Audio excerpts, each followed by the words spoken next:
जिनका निर्माता, जिनका सृष्टा वो सर्वशक्तिमान मेरा भगवान है। सारे संसार को, सारी दुनिया को, सारे प्राणी मात्र को 4 प्रकार की सृष्टि कहलाती है। जरायुज है, अंडज है, उद्भिज है, स्वेदज है। ये शास्त्रीय विषय हो सकता है, लेकिन उन चारों प्रकार की सृष्टि में जितने जीव मात्र हैं और उनमें सबसे श्रेष्ठ अगर कोई माना गया तो वो मानव माना गया। मानव। अभी मेरे आदरणीय श्री सीकरी जी जिक्र कर रहे थे कि श्री मानस कुमार विश्वास जी को बुलाएंगे, नवंबर में आपका संकल्प है, कथा करवाएंगे। श्री राम कथा भी वो करते हैं। मेरे भारत में तो कोने कोने में श्री राम कथा होती है। बल्कि यूं कहूं, मैं अभी थोड़ी देर पहले भोपाल से आपके बीच में सीधा पहुंचा। वहां एक कार्यक्रम में ही था मैं, वहां भी मैंने इस बात को कहा। जब व्यासपीठ पर आचार्य बोल रहे थे, मैंने कहा ऐसे भारत देश के रहने वाले वो लोग जहां पर शब्दों के बादशाहों का सम्मान कम होता है, बल्कि आचरण के आचार्यों का सम्मान सबसे ज्यादा होता है। मेरा ये भारत, मेरा ये देश आचरण के आचार्यों का देश है। और आचरण की सबसे बड़ी शिक्षा देने वाले हमारे अवतारी पुरुष में मेरे राघव, मेरे भगवान रामभद्र है। मैं किस लिए इस बात को याद कर रहा हूं? प्रभु श्री राम ने एक बार अपने मानस में, अपने जीवन में कहा था कि सब मम प्रिय, सब मम उपजाए, कि सारे मुझे प्रिय हैं, जो कि सबको मैंने पैदा किया। सबका जनक मैं हूं, सबका पिता मैं हूं।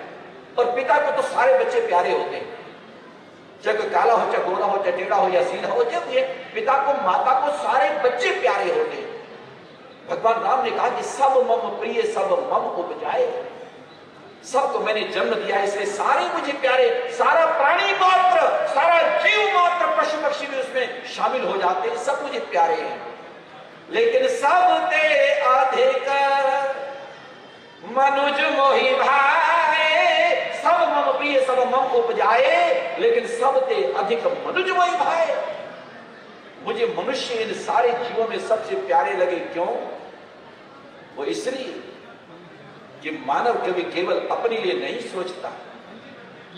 मानव प्राणी मात्र मेरे दूसरे बच्चों के लिए भी सोचता है। मानव मेरी अन्य सृष्टि के लिए भी सोचता है। ये तो हवा के लिए भी सोचता है, जलवायु के लिए सोचता है, ये प्रदूषण मुक्त हो सारा भूमंडल उसके लिए सोचता है। मनुष्य पता नहीं क्या क्या सब के लिए सोचता है, इसलिए मनुष्य मुझे सबसे प्यारा लगा। आइए, मैंने जैसे कहा, मुझे लंबा भाषण नहीं देना। अभी हमारे आदरणीय सम्माननीय बड़े विश्वविख्यात सुप्रसिद्ध श्रीमान साहब आने वाले हैं। उनके उद्बोधन का, उनके गीतों को सुनेंगे और उनके साथ साथ हमारे देश प्रदेश के यशस्वी अध्यक्ष, बड़ा गौरव होता है, गर्व होता है जब इनका नाम लेता हूं। आज हमारे बीच में देखो, ये नूरानी चेहरा चमकता हुआ हमारे बीच में आ रहे हैं हमारे श्रीमान श्री मोहनलाल बड़ोली जी, जो कि हरियाणा प्रदेश के भाजपा के आप अध्यक्ष हैं। और आपके अध्यक्ष रहते हुए बड़े गौरव की बात, गर्व की बात कि आपके अध्यक्ष रहते हुए तीसरी बार हरियाणा प्रदेश में बीजेपी ने अपना परचम लहराया है। आपकी अध्यक्षता में बीजेपी जब चुनाव हुआ, हमारे आदरणीय सम्माननीय, जिनको मैं अभूतपूर्व कहता हूं, वो भूतपूर्व नहीं, मुख्यमंत्री अभूतपूर्व है, श्री मनोहर लाल खट्टर जी, बाबू जी। और वर्तमान हमारे उन्हीं के शिष्य, हमारे आदरणीय सम्माननीय प्रिय श्रीमान श्री नायब सिंह सैनी जी, और हमारे प्रदेश के अध्यक्ष श्रीमान श्री मोहनलाल बड़ोली जी। बड़ोली जी हमारे बीच में पधारे हैं। आइए, मैं अपनी बात को समापन की ओर ले जाऊं, निवेदन कर रहा था।